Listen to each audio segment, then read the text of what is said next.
Organisasi Kepemudaan Internasional ISEC in Universitas Sriwijaya bersama Karirmu menggelar web seminar Impact Circle Begin with Youth How to Keep Up with Digital Growth pada Sabtu 28 Mei. Webinar ini bertujuan untuk meningkatkan kesadaran pemuda dalam bidang perkembangan digital dan memberi kesempatan kepada mereka untuk memanfaatkan digital platform.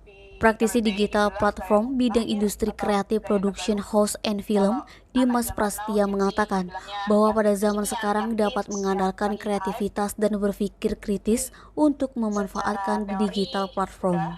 Berpikir kritik bahwa melihat digital platform yang sangat hangat sekarang kemudian mengkritisi terhadap sesuatu market yang sedang berjalan saat ini. Dimas juga menyebutkan mengenai pekerjaan pada bidang digital platforms atau industri digital saat ini terhadap jurusan berbeda yang dipilih anak muda saat kuliah. Beda jurusan tidak jadi masalah karena di industri digital sekarang sangat mudah untuk mempelajari sesuatu yang baru melalui digitalisasi. Bahkan industri digital lebih mengutamakan skill pada bidangnya.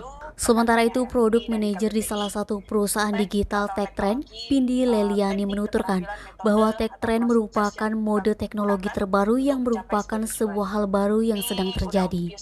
Ciri TechTrend yaitu bermunculan secara tidak terduga dan akan habis masanya jika tidak diminati masyarakat lagi. Pindi menyebutkan contoh teknologi terbaru seperti connection, device atau teknologi yang bersambung antara satu perangkat dengan perangkat lainnya.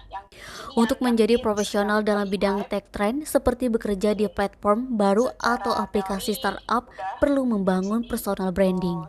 Personal branding ialah memperkenalkan diri lebih luas dan mendalami bidang yang ditekuni, yang paling efektif melalui digital platform. Naba, Sumeko TV melaporkan.